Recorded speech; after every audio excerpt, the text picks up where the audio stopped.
আসসালামু আলাইকুম প্রিয় ভিউয়ার্স, শিকদার একাডেমিতে আপনাদের সকলকে স্বাগত। আজকে আমরা সিম্পল টু কমপ্লেক্স নিয়ে ডিসকাশন করব। এর আগে আমরা assertive to interrogative, assertive to negative, এরপর affirmative to exclamatory to assertive, ওই পার্টগুলি করেছি বিভিন্ন পার্টগুলিতে। ওইখান থেকে আমরা প্রায় কমপ্লিট করে আসছি। তো এখন আজকে আমরা দেখব যে সিম্পল থেকে কমপ্লেক্স কীভাবে করা যায় এবং এটা নিয়মটা কী। তো আর এগুলি সবার ক্ষেত্রেই প্রয়োজন, যারা স্টুডেন্ট আছে এবং যারা স্টুডেন্ট না, যারা ইংরেজি নিয়ে মোটামুটি যাদের ইংরেজির সাথে সম্পৃক্ত তাদের। তো তাহলে আমরা এখন দেখব যে প্রেজেন্ট পার্টিসিপল যুক্ত সেন্টেন্সকে, যেমন আইএনজি থাকলে সেটা কীভাবে প্রেজেন্ট পার্টিসিপল কি, যদি ভার্বের সাথে আইএনজি থাকে তখন সেটাকে প্রেজেন্ট পার্টিসিপল বলে। তাই এইটার কীভাবে সিম্পল থাকলে কমপ্লেক্সে নেওয়া যায় সেটা নিয়ে আমরা আলাপ করব। তো যেমন যদি প্রেজেন্ট পার্টিসিপল থাকে তাহলে প্রথমে বসাইতে হবে সিন্স অথবা এস অথবা হোয়েন, যে কোনো একটা বসাইতে হবে, তিনটার। তবে যদি কারণ বোঝায় তাহলে সিন্স অথবা এস, আর যদি সময় বোঝায় সেক্ষেত্রে হোয়েন বসাতে হবে। তাহলে এরপর সাবজেক্ট বসাইতে হবে, তারপর ভার্ব, তারপর বাকি অংশ। তা আমরা এখানে একটা লিখে রাখছি, যেমন closing the door I went back to work. তো ক্লোজিং, তো এটার পরিবর্তে এখানে কি বুঝাইছে, যে এখানে যেহেতু ক্লোজিং দ্য ডোর, দরজা বন্ধ করে আমি কাজে ফিরে গিয়েছিলাম, তাহলে এখানে সময় বুঝাইছে, ঠিক আছে। তাহলে হোয়েন, আমরা হোয়েন দিলাম, হোয়েন। এরপর কি সাবজেক্ট বসাইতে হবে, সাবজেক্ট কোনটা, এই যে সাবজেক্ট, এখানে সাবজেক্টটা হোয়েন আই।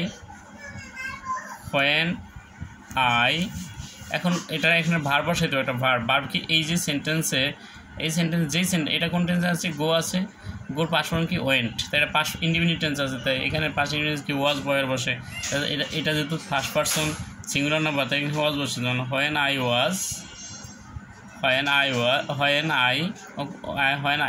এটা ওয়াজ বসবে না, তাই এটা কি, এটা পাস্ট ফর্ম, এটাও পাস্ট ফর্ম, এই ভার্বটার পাস্ট ফর্ম হবে, যেমন closed, CLOSED, closed. When I closed the door, when I close the door, তারপর কি বাকি অংশ যা আছে তাই।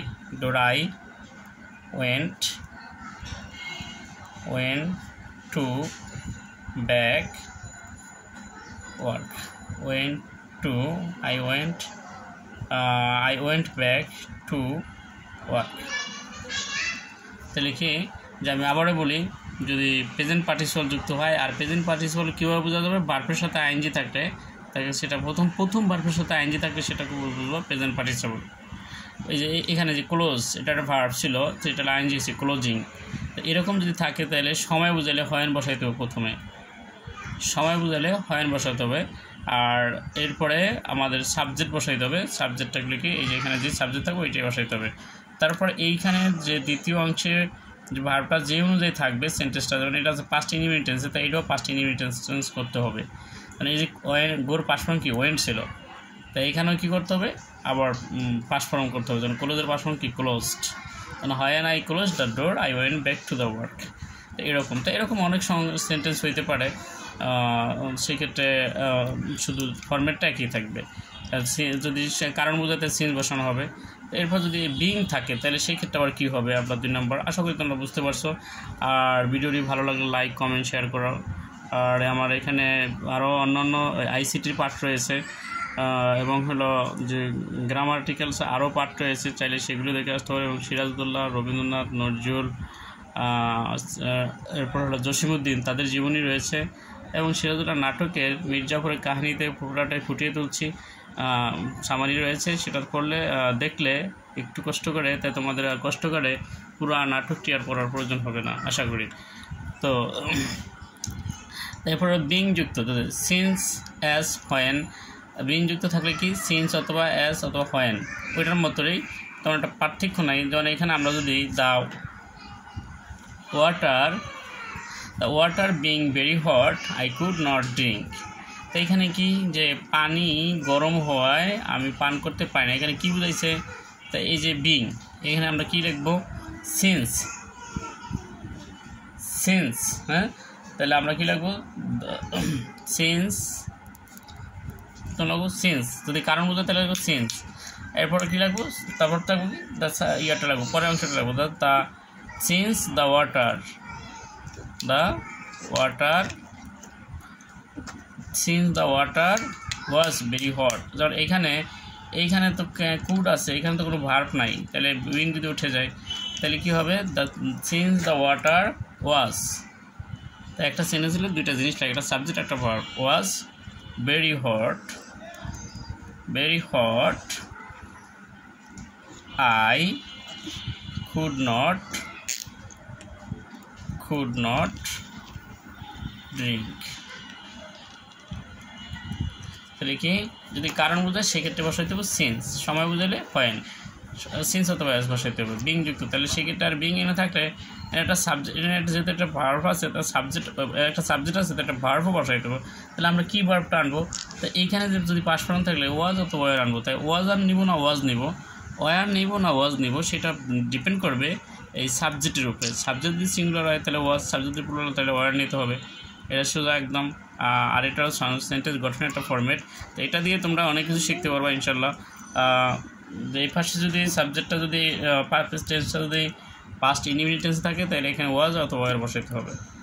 আর ওয়াজ না ওয়ার বসাবো সেটা ডিপেন্ড করবে সাবজেক্টের উপরে। সাবজেক্টটা যদি সিঙ্গুলার হয় বা ওয়াজ হবে, আর সাবজেক্ট যদি প্লুরাল হয় তাহলে ওয়ার বসাইতে হবে। তো এখানে ওয়াটার তো অবশ্যই সিঙ্গুলার, যদি এটা আনকাউন্টেবল একটা নাউন তাহলে সেক্ষেত্রে এখানে অবশ্যই সিঙ্গুলার হবে। আর আনকাউন্টেবল নাউন সবগুলোই কি সিঙ্গুলার। এটাও একটা রুলস যে আনকাউন্টেবল নাউন সবগুলোই হলো সিঙ্গুলার। আর কাউন্টেবল যেটা গণনা করা যায় সেটা যদি প্লুরাল হয় সেটা ভার্বটাও প্লুরাল হবে, যেমন পেন্স, ডগস এগুলি। তো এইটা ছিল এই। তো আমরা এখন যাব যে পরের পার্টটাতে। পরের পার্টটাতে ছিল কি যে সিম্পল টু এবং টু যুক্ত। সেক্ষেত্রে কী করা যায়, যদি টু এটার অর্থে কী বোঝায়, অত্যন্ত বোঝায়। যেমন এটার অর্থ কি সো, এটার পরিবর্তে সো, আর এটার পরিবর্তে দ্যাট, সাবজেক্ট ক্যান নট অথবা কুড নট।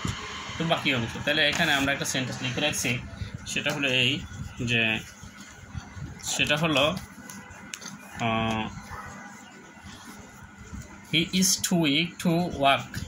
সে এতই দুর্বল, সে হাঁটতে পারে না। আমরা এটা কী লিখতে পারি, হি ইজ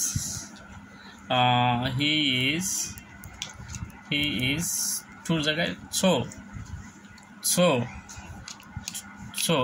এটার জায়গায় হবে কি সো, এরপর কি উইক, অ্যাডজেক্টিভটা হবে। এটার পরে কি, এটা হলে অ্যাডজেক্টিভ, টুর পরে অ্যাডজেক্টিভ, তারপরে কি দিতে হবে টু। এই টুর পরিবর্তে আমরা কী লাগবো, দ্যাট, এই দ্যাট লাগবো, দ্যাট। এরপর আমরা কী করবো, দ্যাটের পরে সাবজেক্ট বলবো। সাবজেক্ট কোনটা, এই যে এইটা প্রথম যে সাবজেক্ট থাকবে সেটাই দ্যাট। এখন এখানে দ্যাট হি, এখানে ক্যান নট আছে, আবার কুড নট আছে। ক্যান নট দেবো না কুড নট দেবো, যদি এটা প্রেজেন্ট ফর্মে থাকে প্রথম অংশ তাহলে দেবো ক্যান নট, আর যদি পাস্ট ফর্ম থাকে তাহলে দেবো কুড নট। তাহলে এখানে কি ইজ হলেও প্রেজেন্ট ফর্মে আছে, তাহলে অবশ্যই ক্যান নট হবে। হি can not he is so weak that he can not walk. তাহলে আমরা আরও কিছু সেন্টেন্স লিখতে হবে, যেমন he is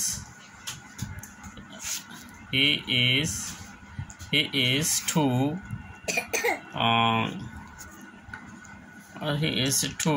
weak to move দিতে পারি। সে এত দুর্বল, সে নড়তে পারে না বা খেতে পারে না, অনেক কিছু হতে পারে। আবার সেন্টেন্স তৈরি করা যেতে পারে। তো সেই ক্ষেত্রে এখানে আমরা যে ফরম্যাটগুলো একই হবে, কোনো ধরনের পরিবর্তন হবে না। তাহলে he is too weak to move. এখানে আমরা কি হি ইজ, এটা দেবো সো, আর সোর এরপরে কি সোর পরে দেবো এই এটা কি অ্যাডজেক্টিভ, এটা হলো adjective. So he is so weak, সে এতই দুর্বল। এরপর এখানে আমরা এইটা ওয়াজ ছিল, তো আমরা এটা একটা ওয়াজ দিয়ে দিই, ওয়াজ, এটা কি ওয়াজ দিলাম, হ্যাঁ ওয়াজ দিলে কি হলো, he was too weak he was so weak that he, তার কি এখানে টুর পরিবর্তে দ্যাট বসাইতে হবে, এবার কি হি সাবজেক্ট বসাইতে হবে। তারপর এখানে যেহেতু পাস্ট ফর্ম ছিল তো এখানে প্রেজেন্ট থাকলে হবে কুড ক্যান নট, আর পাস্ট ফর্ম থাকলে হবে কি কুড নট। তাহলে আমরা কি এটা যেহেতু ওয়াজ, আমি যারা পাস্ট ফর্ম কি ওয়াজ, যেহেতু ওয়াজ দিচ্ছি তাহলে কি কুড নট হবে, কুড COUL কুড নট মপ। তাহলে এই ছিল যে যদি প্রেজেন্ট ফর্ম হয় তাহলে হবে ক্যান নট, আর পাস্ট ফর্ম হলে হবে কুড নট। তো এটা ছিল। আর একটা হলো যে in spite of despite. In spite of despite এর অর্থ কি? সত্ত্বেও। এর অর্থ হলো সত্ত্বেও। তাহলে এটার যদি থাকে তাহলে প্রথমে দো অথবা অল দো বসাইতে হবে, সাবজেক্ট প্লাস ভার্ব বাকি অংশ। যেমন in spite of his being healthy he is lazy. তাহলে এখানে আমরা কি জানি যে ইনস্পাইট এর পরিবর্তে, ইনস্পাইটের পরিবর্তে কি দো অথবা অল দো? দো এরপর কি এটার কি সাবজেক্ট? দো সাবজেক্ট কোনটা হবে? এই যে এখানে সাবজেক্ট হলো হি, দো হি এরপর কি ভার্ব, দো হি ইজ হেলদি, দো he is healthy HELTHY healthy, he is lazy LAZY। তাহলে কি যে ইনস্পাইট অফ ডিসপাইট শব্দের অর্থ কি? সত্য। এটার অর্থ হলো সত্ত্বেও। সত্ত্বেও যদি প্রথম ছিল ইনস্পাইট অফ বিং হেলদি মানে ভালো স্বাস্থ্য থাকা সত্ত্বেও হি ইজ লেজি, সে অলস। আর দো he is healthy he is lazy, যদিও সে কি স্বাস্থ্যবান তারপরেও সে কি অলস। তো এইটা ছিল যে ইনস্পাইট অফ ডিসপাইট অফের যে বিষয়টা। তাই ইনস্পাইট অনেক আরও সেন্টেন্স বলা যেতে পারে, যেমন in spite of his good memory অথবা good result he can not get a good job, এটাও হইতে পারে। আবার in spite of his richness he is a miser, সে ধনী থাকা সত্ত্বেও সে কি কৃপণ। তো এরকম অনেক সেন্টেন্স তৈরি করা যাইতে পারে। তো আজকে আমরা এই পর্যন্তই শেষ করব। যে ভিডিওটি ভালো লাগলে লাইক কমেন্ট শেয়ার করো, আর অন্যান্য যে ভিডিও আছে সেগুলো তোমরা চাইলে দেখে আসতে পারো। আজকের মতো এখানেই। আল্লাহ হাফেজ, আসসালামু আলাইকুম।